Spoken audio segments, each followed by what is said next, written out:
इस कार्यक्रम के पुण्यार्जक हैं श्रीमती अनीता नवीन प्रकाश वोरा, हार्दिका नितिन वोरा, नव्या आर्जव, आर्यन श्रीजी फाइनेंस, श्रीजी फिनकॉप, डूंगरपुर, राजस्थान। भगवान ने वैराग्य लिया, दीक्षा धारण की, 6 महीने का अनशन उपवास ग्रहण किया।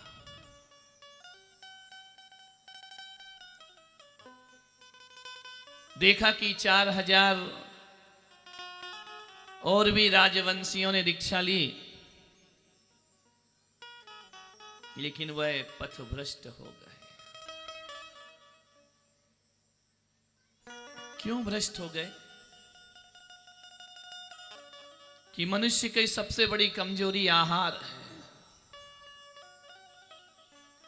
मनुष्य अन्न का कीड़ा है। भोजन बिन जी नहीं सकता है, पानी बिन जी नहीं सकता है। जीवन के आधार हैं ये। लेकिन भोजन में अंतर होता है। जो विवेकी जन होते हैं उन्हें कैसे खाना है, अविवेकी कैसे खाते हैं। एक जैन श्रावक कैसे खाता है, एक अज्ञानी जीव कैसे खाता है, यह विवेक रखना मनुष्य का धर्म है। गाय को प्यास लगती है, वो नाली का पानी पी लेती है। वो ये नहीं देखती है कि पानी कहां से आ रहा है, कैसा है। उसकी प्यास केवल पानी को देखती है, उद्गम को नहीं देखती है। पवित्रता अपवित्रता को नहीं देखती है। गाय वह पशु है, उसका ज्ञान इतना विकसित नहीं हुआ। वह अपनी पर्याय से बंधी है।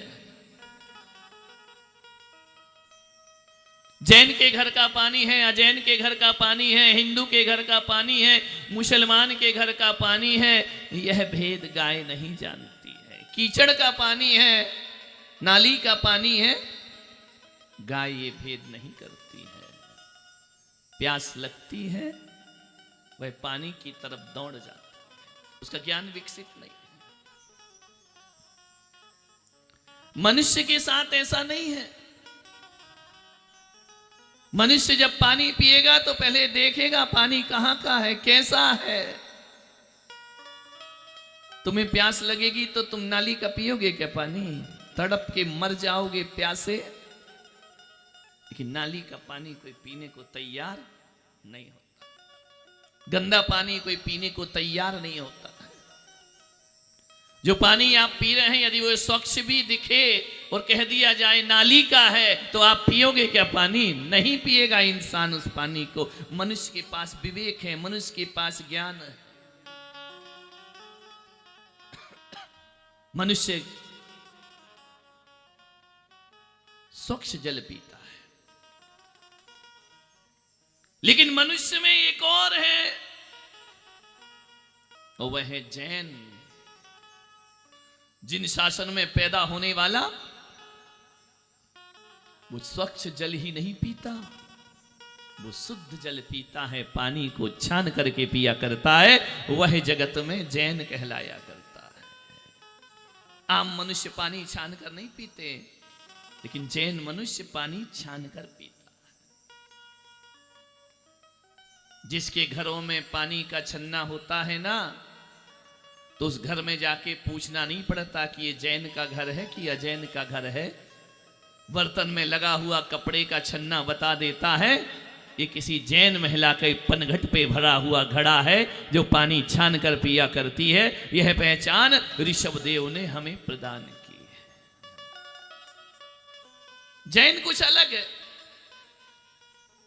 जैनों का जीवन कुछ अलग है। तुम्हें ना समझ नहीं हो कि कोई सा भी पानी पी जाओ। तुम पशु नहीं हो कि कहीं का भी पानी पी लो। शुद्ध जल पीना। शुद्ध जल क्या होता है? एक होता है साफ जल और एक होता है शुद्ध जल। ध्यान रखना, साफ जल तो जो क्लीन वाटर है, लेकिन शुद्ध जल वह होता है जो छान करके पिया जाता है। ध्यान रखना, वह श्रावक होता है, और जो छानने के बाद गर्म करके पीते हैं वो श्रमण हुआ करते हैं, वो मुनि महाराज हुआ करते हैं, वे प्रासुक जल पीते हैं। ध्यान रखना, एक शुद्ध जल है, एक प्रासुक जल है। यह विवेक जैन दर्शन के पास है। आम मनुष्य मांसाहार भी कर लेता है, लेकिन श्रेष्ठ मनुष्य आर्य पुरुष मांसाहार नहीं करते हैं, म्लेच्छ पुरुष मांसाहार करते हैं। लेकिन जो आर्य हैं, जिनके पास आचरण है, आर्यों के विरुद्ध आहार होता है मांसाहार। आर्य पुरुष मांस का भक्षण नहीं करते, वह अंडे नहीं खाते हैं, किसी जीव की हत्या नहीं करते हैं, उन्हें मार कर नहीं खाते हैं, आर्य पुरुष हैं। पहचान है आर्य पुरुषों की। तुम आर्य हो या म्लेच्छ हो? बोलो डूंगरपुर वालों, आर्य पुरुष हो ना? आर्य पुत्र कहा जाता है ना। रामायण महाभारत में देखा, पति को आर्य पुत्र कहकर के बुलाया जाता। ये आर्य लोग हैं, ये मांसाहार का भक्षण नहीं करते हैं। लेकिन आर्यों में भी एक जैन पुरुष है, जैन आर्य, जो जमी कंद का भक्षण। कौन हो तुम? बोलो बोलो। ऋषभदेव ने तुम्हें क्या बनाया है? जैन बनाया ना। आलू बनता है, कांदा बनता है, घर में प्याज आती है, लहसुन आती है, अभक्ष खाते हो। कैसे कह सकते हम ऋषभदेव के वंशज हैं? भगवान ने खान पान पर जोर दिया, क्योंकि सबसे बड़ी संज्ञा आहार संज्ञा है। आहार संज्ञा एक इंद्री से लेकर पंचेंद्री सर्वार सिद्धि तक आहार संज्ञा होती है। क्या खाना और क्या नहीं खाना। एक बात बताऊं डूंगरपुर वालों, जब मैं आहार करता हूं ना, तो सारे लोग टकटकी लगाकर मुझे देखते हैं। देने वाला भी देखता है, जिन्हें देने नहीं मिल रहा चौका में वही भी देखता है, और जो चौके के अंदर नहीं आते वो भी देखते हैं, और आजकल तो टीवी पर भी देख लेते हैं। टकटकी लगाकर देखते हैं क्या खा रहे हैं। ऐसा सोचते हो क्या खा रहे, कितना खा रहे हैं? नहीं, ऐसे अधम पुरुष भी हैं जो ये देखते कि क्या खा रहे, कितना खा रहे, कैसे खा रहे। ऐसे आत्माएं भी हैं इस संसार में। और एक वो आत्माएं हैं जो देख करके पुण्य कमाया करते हैं। एक बात बताओ, तुम हमारा आहार इतना घूर घूर के देखते हो, और जीवन बारी और हम निकल जाएं देखें तो थालियां क्यों छुपाते हो? बोलो, थाली छिपाते हो, रख देते हो एकदम? नहीं महाराज, अरे मैं तुम्हारा छीन नहीं रहा, मैं तुम्हारा ले नहीं रहा, फिर तुम छुपाते क्यों? तुम्हारा आहार देखे ना। मैं तो कहता हूं, अब श्रावकों को मुनियों का आहार नहीं, अब मुनियों को श्रावकों का आहार देखना चाहिए। जब तुम भोजन करो ना, तो हमें तुम्हारे घर पहुंच जाना चाहिए कि दिखाओ थाली में क्या खा रहे हो तुम। और जिस दिन मुनि लोग तुम्हारा आहार देखने लगेंगे ना, उस दिन तुम्हारे थालियों में से आलू गायब हो जाएगा, प्याज गायब हो जाएगा, बैगन गायब हो जाएगा। अब हम तुम्हारे आहार देखेंगे। ध्यान रखना, तुम हमारे मत देखो। हमारा तो जो ऋषभदेव ने कहा हम वही आहार लेते हैं, जो तीर्थंकरों ने बताया हम तो वैसा ही आहार लेते, हम वैसा ही जीवन जीते हैं जो हमारे पिता ऋषभदेव हमें सौंप करके गए। तुमने गड़बड़ कर ली थालियां, ध्यान रखना। अब अक्षय तुम्हारी थाली में है या नहीं है? बहुत कम घर होंगे जिनके घर में आलू प्याज का प्रवेश नहीं है। अरे बुजुर्ग नहीं खा रहे, लेकिन बहू बेटे तो खाते हैं। ध्यान रखना, अब हम तुम्हारे चौके देखने की तैयारी करेंगे। कभी भी आ जाऊंगा मैं तुम्हारे घर जब तुम खाना खा रहे होगे, दोनों टाइम का देखेंगे। और तुम तो हमारा एक टाइम का देखते हो, क्योंकि हम लेते ही एक टाइम है। दोनों टाइम का देखेंगे कि तुम रात में खाते हो या नहीं खाते हो। ध्यान रखना जैनियों, अब तुम्हें सुधारने के तरीके मुनियों को बदलना पड़ेंगे। ध्यान रखना, अब हम तुम्हारा आहार देखकर हम तो धन्य नहीं होंगे, तुम्हें धन्य कर देंगे तुम्हारा आहार देख करके। ध्यान रखना, तुम्हारा कल्याण कर देंगे। तुम्हारी थालियां शुद्ध नहीं बची हैं, भगवान आ सकते तुम्हारे घर में। कहा था ना पूरा गांव आज पड़गाहन करे। कितने लोग करेंगे? हाथ उठा जरा। क्या बात, इशाला लोड़ के नहीं करने का है ना, नहीं तो भगवान देखेंगे भी नहीं तुम्हारी तरफ। जैनों का आचरण है, जैनों का चरित्र है ये, जैन श्रावक का चरित्र है। अप्रत्यक्ष रूप में तुम्हारे घरों में अंडे पहुंच रहे हैं, इस पर रोक लगना चाहिए। तुम्हारे घरों में मुनियों के आहार होते हैं, नॉनवेज बनता है तुम्हारे यहां अप्रत्यक्ष रूप में। प्रत्यक्ष तो शायद इतना निकृष्ट जैन तो कोई भी नहीं होगा। ध्यान रखना, ये जो आता है ना दुनिया भर का बाजार से एगी और मैगी और दुनिया भर की चीजें, जरा इन्हें देख लिया करो ये कैसे बनते हैं। अपने रसोई घरों को अपवित्र मत करो। पहले क्या घर होते थे? हर घर में शुद्ध भोजन होता था, और शुद्ध ही नहीं परम शुद्ध भोजन होता था। कोई भी मुनि जाकर के वहां पे आहार ले लिया। अब तो मीटिंग होती है, महाराज आ रहे हैं, बुलाएं या नहीं बुलाएं, बुलाओ तो फिर क्या करो, चौका कौन लगाएगा, कितने लगाएंगे, नंबर लिखो। धत्रे की, ये श्रावकाचार हो गया हमारा। 4 ही लगेंगे, 5 लगेंगे, बड़ा कार्यक्रम हो तो ढाबा चल रहा ना, जैन ढाबा, प्रीति भोज एक साथ। अभी तो हम लोगों के 8-10 दिन से रिसेप्शन चल रहे हैं, सामूहिक भोजन हो रहा है। क्या करे, कथा चल रही है ना, क्या करे। अब मैं तुम्हारी कथा बोलूं या अपनी कथा सुनाऊं, समझ ही नहीं आता है मुझे। नंबर लगाना पड़ते हैं। पहले का जमाना वह था, किसी भी घर में जाओ, मुनिराज आ जाएं कभी भी, श्रावक हाथ जोड़कर उनकी नवदा भक्ति। हर घर में एक व्रती होता था। आज व्रती तो दिखते नहीं है। ऐसा चौका बना लो ना, तुम्हारा क्या बिगड़ता है। शुद्ध भोजन करो, पवित्र भोजन करो। मालूम है भगवान महाराजों के आहार होते हैं ना। अब वो जमाना आ गया कि तुम्हें महाराजों के बर्तन अलग रखना पड़ेंगे, क्योंकि तुम्हारे बर्तनों में आलू प्याज बनता है। वो आहार शुद्धि नहीं है, ध्यान रखना।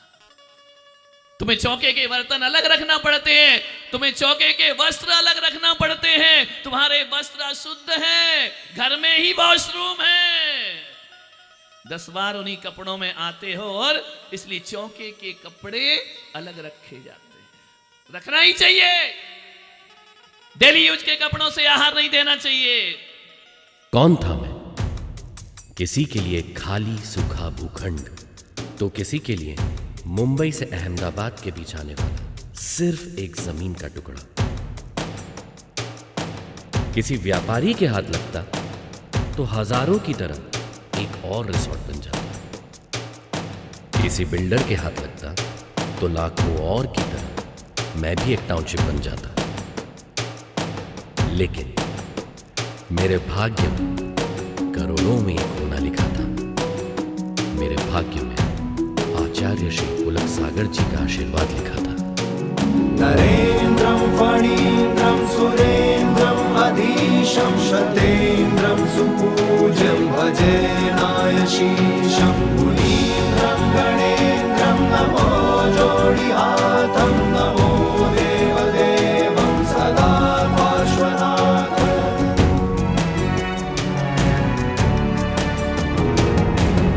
मौन था मैं स्वर्ग कहाँ से आया, खाली भूखंड को दे दी उसने काया। मौन था मैं स्वर्ग कहाँ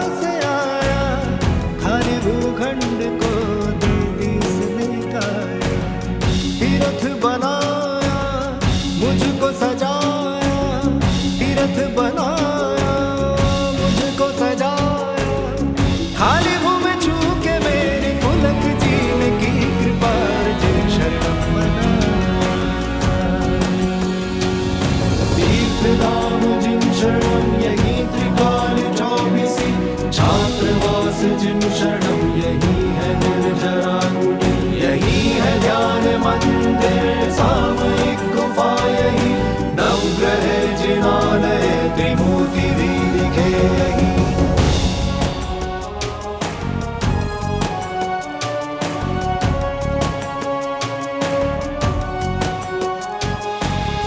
पुलक सागर को ये स्वप्न आया, खाली भूखंड ने उनको बुलाया। पुलक सागर को ये स्वप्न आया, खाली भूखंड ने उनको बुलाया।